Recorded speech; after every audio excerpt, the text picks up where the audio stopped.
Welcome to अल हिकमत podcast. अस्सलाम वालेकुम।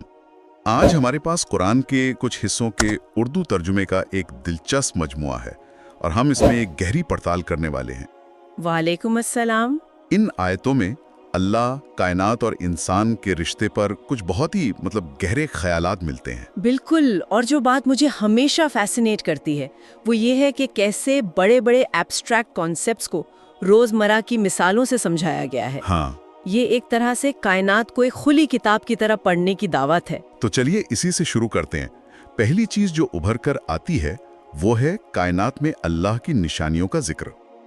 जैसे आसमान और जमीन का बनना, जबानों और रंगों का फर्क, रात और दिन का आना जाना, ये सब तुम रोज देखते हैं। हाँ, रोज देखते हैं। तो ये आयतें हमें क्या अलग देखने के लिए कह रही हैं? बहुत अच्छा सवाल है ये। देखिए, ये आयतें साइंस के हाउ को चैलेंज नहीं कर रही, बल्कि वाई का एक नजरिया पेश कर रही हैं।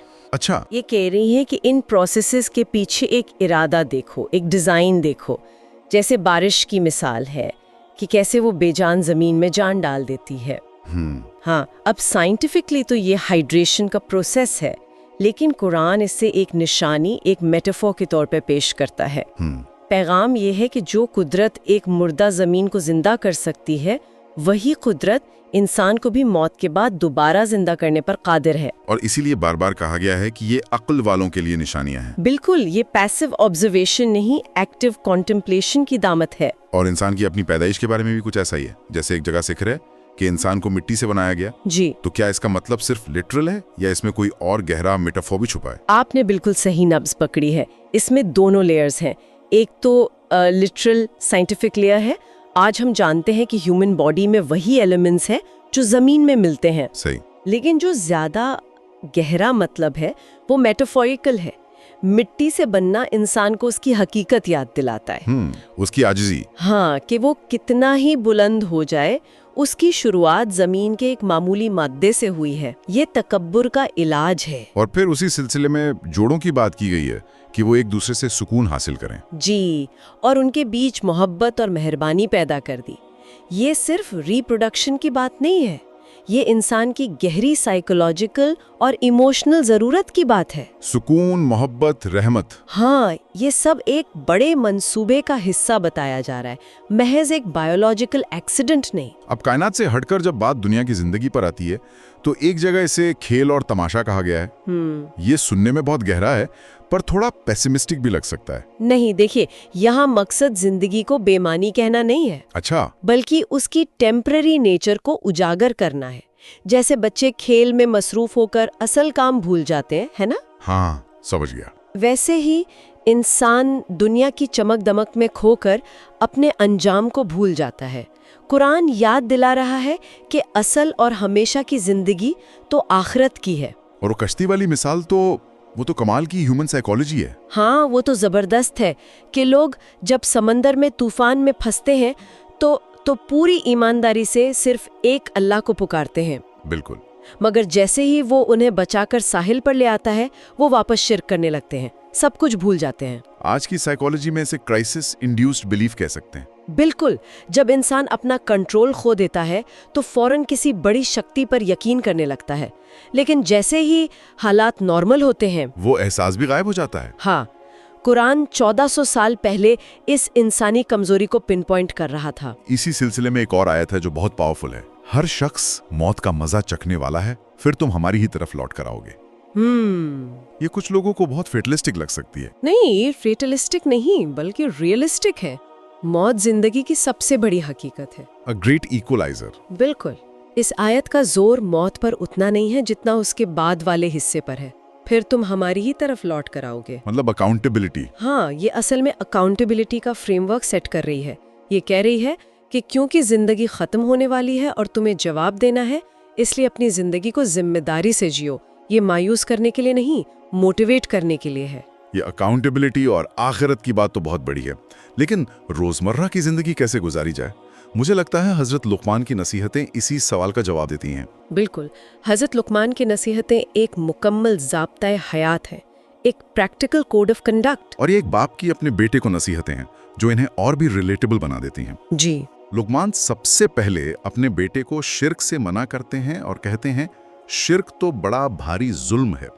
यहाँ जुल्म यानी इनजस्टिस शब्द का इस्तेमाल क्यों किया गया है? यही तो इस नसीहत का कोर है। इस्लामी नज़रिए से शिर्क सिर्फ एक गलत अकीदा नहीं है, बल्कि ये 3 स्तरों पर जुल्म है। 3 स्तरों पर? हाँ। पहला जुल्म खुदा के साथ, ये बनाने वाले के हक पर डाका डालने जैसा है। दूसरा जुल्म इंसान का अपनी ज़ात पर, वो एक मालिक का बंदा होने के बजाय कई बिखरी हुई ताकतों का गुलाम बन जाता है। उसकी एनर्जी बढ़ जाती है। और तीसरा जुल्म समाज पर है, जब एक यूनिवर्सल मॉरल स्टैंडर्ड नहीं रहता। इसीलिए इसे सबसे बड़ा जुल्म कहा गया है। ये बहुत गहरा विश्लेषण है। और शिर्क के फौरन बाद वो वालिदैन के हुकूक की बात करते हैं। जी। लेकिन साथ में एक शर्त भी लगा देते हैं कि अगर वो शिर्क के लिए मजबूर करें तो उनकी बात ना मानो, मगर दुनिया में उनके साथ फिर भी अच्छा सलूक करो। ये तो बड़ा ट्रिकी बैलेंस है। बहुत ज्यादा। ये ईमान और दुनियावी रिश्तों के बीच एक बहुत नाजुक तवाज़ुन सिखाता है कि आपकी पहली लॉयल्टी अपने क्रिएटर के साथ है, उस पर समझौता नहीं होगा। लेकिन इसका ये मतलब नहीं कि आप अपने माँ बाप से बदसलूकी करें। उसूल पर कायम रहो, मगर बर्ताव में मेहरबानी रखो। 1 मिनट, मुझे वो गाल ना फुलाना और जमीन में अकड़ करना चलना वाली बात पर रुकना है। हाँ। ये कितनी छोटी सी विजुअल डिटेल है। कुरान बड़ी बड़ी बातें कर सकता था, जैसे तकब्बुर मत करो, लेकिन उसने एक फिजिकल एक्शन को चुना। क्यों? शानदार ऑब्जर्वेशन है। इसकी वजह यह है कि इंसान का बातिन मतलब अंदर और जाहिर यानी बाहर जुड़े हुए हैं। अच्छा। तकब्बुर सिर्फ एक एहसास नहीं है, ये एक परफॉर्मेंस है। ये आपके चलने के अंदाज में, बात करने के टोन में जाहिर होता है। सही। तो हजरत लुकमान की नसीहत इस बीमारी की जड़ पर भी वार करती है और उसके बाहरी इजहार पर भी।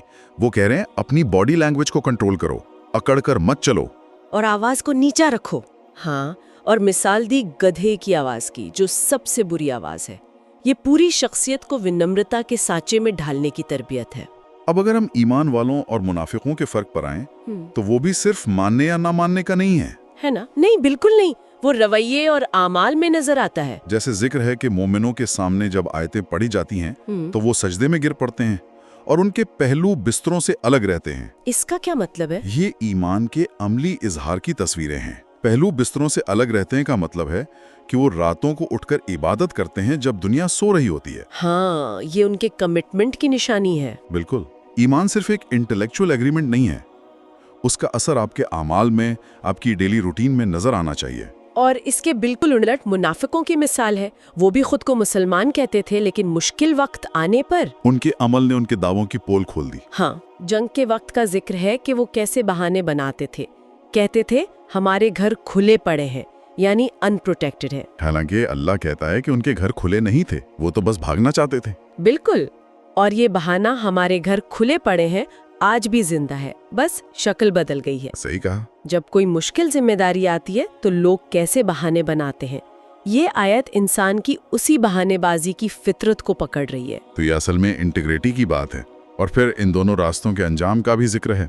जी, जज़ा और सजा का कानून कि हर अमल का एक नतीजा होगा। ईमान वालों के लिए जन्नत और नाफरमानों के लिए जहन्नुम। हाँ, इसका मकसद इंसान को ये एहसास दिलाना है कि उसके चॉइसेस मैटर करते हैं।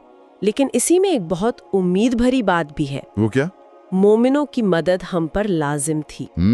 ये ईमान वालों के लिए एक बहुत बड़ा सहारा है। ये वादा है कि अगर वो अपने उसूलों पर साबित कदम रहेंगे तो अल्लाह की मदद और आखिरी कामयाबी उन्हीं के लिए है। तो आज की इस गुफ्तगू को अगर समेटा जाए तो जो बातें सामने आईं वो ये हैं कि कायनात में गौर व फिक्र करके खुदा को पहचाना जा सकता है। सही। दुनिया की जिंदगी की हकीकत एक इम्तिहान की सी है और असल कामयाबी आखिरत में है। बिल्कुल। और हजरत लुकमान की नसीहतों की तरह अच्छे अखलाक, आजिज़ी और अपनी जिम्मेदारियों को समझना ही दीन की असल रूह है। आपने बिल्कुल सही खुलासा किया। इन आयतों का पैगाम बहुत साफ और यूनिवर्सल है। एक खुदा की इबादत करो, अपने वजूद के मकसद को समझो और जमीन पर आजिज़ी और इंसाफ के साथ चलो। और आखिर में एक आयत पर बात खत्म करते हैं जो कोशिश और हिदायत के रिश्ते को बहुत खूबसूरती से जाहिर करती है। जी। और जिन लोगों ने हमारे रास्ते में मेहनत की, हम उनको जरूर अपने रास्तों पर चला देंगे और अल्लाह तो नेकी करने वालों के साथ है। जी, बहुत पावरफुल ख्याल है ना? ये आयत हमें बताती है कि हिदायत यानी गाइडेंस कोई ऐसी चीज नहीं जो बैठे बिठाए मिल जाती है। अच्छा। ये उन लोगों को मिलती है जो उसके लिए मेहनत करते हैं, जो स्ट्रगल करते हैं, जो कोशिश करते हैं। तो हिदायत का रास्ता भी मेहनत से ही खुलता है। بالکل، اللہ کا وعدہ ہے کہ جو بھی خود کو بہتر بنانے کی سچی کوشش کرے گا وہ اسے راستہ ضرور دکھائے گا۔ یہ ایک بہت ہی امپاورنگ میسج ہے۔ یہ پیسو انتظار سے نکال کر ایکٹیو سٹرگل کی دعوت دیتا ہے، اور شاید یہی آج کی ہماری گفتگو کا سب سے بڑا ٹیک اوے ہے۔